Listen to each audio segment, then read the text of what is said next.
monitorojë zgjedhjet e ardhshme dhe të garantojë besueshmërinë e tyre.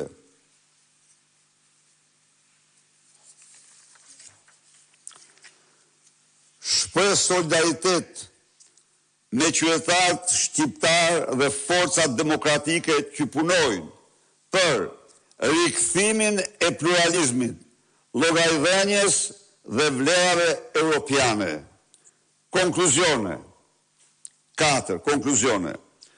Rikonfirmon se konsolidimi i regjimit narko-autoritar në Shqipëri përbën jo vetëm një tragjedi të brendshme, por dhe një sfidë strategjike për sigurinë demokratike të Europës.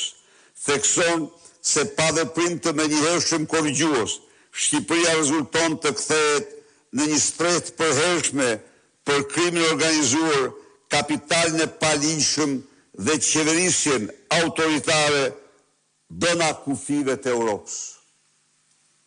Ju e shihni se çfarë shkallë të lartë përgjegjësie ka treguar Asambleja e Përgjithshme e CDI-t në vlerësimin e plot dhe të gjithanshëm të gjendjes në Shqipëri.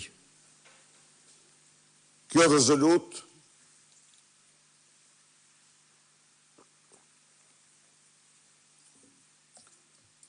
së bashku me 5 rezoluta tjera paraprake të miratuara nga organizatat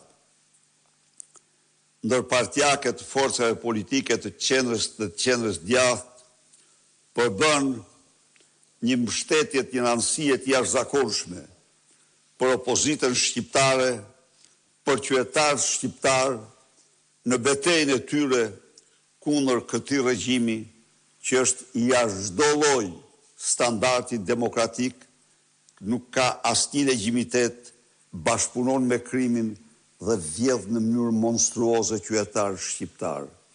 Unë shpreh këtu para jush dhe njëherë mirënjohjen më të thellë ndaj të gjithë përfaqësuesve të forcave politike që në Asamblenë e Përgjithshme të CDI mbajtur në San Paulo votuan me unanimitet të plot këtë rezolut, diskutimet që ata bën me preokupimin më të madh për gjendjen në Shqipëri dhe garantoj shqiptarët, garantoj miqtë tanë se përpjekjet tona nuk do të tërhiqen para asgjëje dhe se qëllimi ynë për rikthimin e demokracisë dhe votës lirë do të vazhdoj me çdo përpjekje, çdo sakrificë. Faleminderit.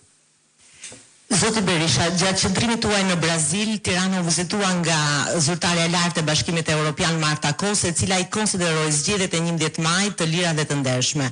A keni një qëndrim lidhje me këtë deklaratë dhe për faktin që nuk u konsiderua raporti OSBE-Odirit? Faleminderit.